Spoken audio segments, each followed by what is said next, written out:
मी भाजी स्वयंपाक करते त्याच्या आधी सगळ्यात आधी मी पीठ मळून घेते आणि मग भाजीच्या तयारीला लागते. लसूण सोलून घेतला आहे मस्त, त्याच्यामध्ये हळद, जिरं आणि आपल्याला जेवढं लागेल तेवढं लाल मिरची पावडर, म्हणजे जे जे मसाले आपल्याला टाकायचे ते टाकू शकतो. आणि भाजीची सगळी तयारी मी छान करून घेतली. बघा तेल किती छान तापलं आहे. आता त्याच्यात आधी मोहरीची फोडणी देऊया. ही फोडणी मस्त लागली की त्याच्यावर असे छान बटाटे आधी फ्राय करून घ्यायचे. तर ते बटाट्यांमध्ये जे तेलाचा अंश येतो ना त्याची चवच और असते. त्याच्याबरोबर मस्त आता कांदे टाकून घेतलेत बघा, आणि कांदे टाकल्यानंतर ते लगेच फ्राय होत आहेत. हा जो आवाज येतो आहे तो चिमणीचा येतो मध्ये मध्ये, कारण घराची ती चिमणी लावली. आता हा मस्त गोळा लसूण, जिरं, लाल मिरची पावडर, हळद हे सगळं मी त्याच्यातच फ्राय करून घेते.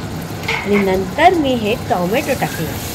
आता हे चांगले हलवून घेतले की आपल्याला काय जी भाजी करायची ती त्यात टाकायची. आता बघा भिजवलेले वाटाणेत आणि त्याला किती सुंदर मोड आलेले आहेत.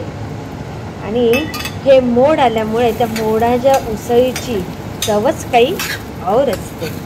आता ते सगळं मी असं छान वर खाली करून घेते आणि चवीप्रमाणे मीठ टाकते.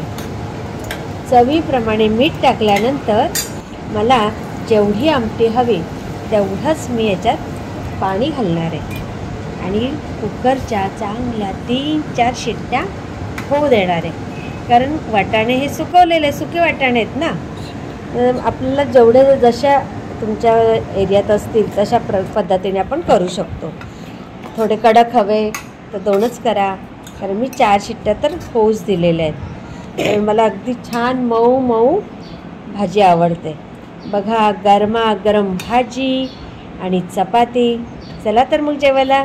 एकीकडे स्वामींचा पण ताट तयार आहे आणि स्वामींना दिल्याशिवाय आपण जेवायचं नसतं. हे बघा किती सुंदर, वाव.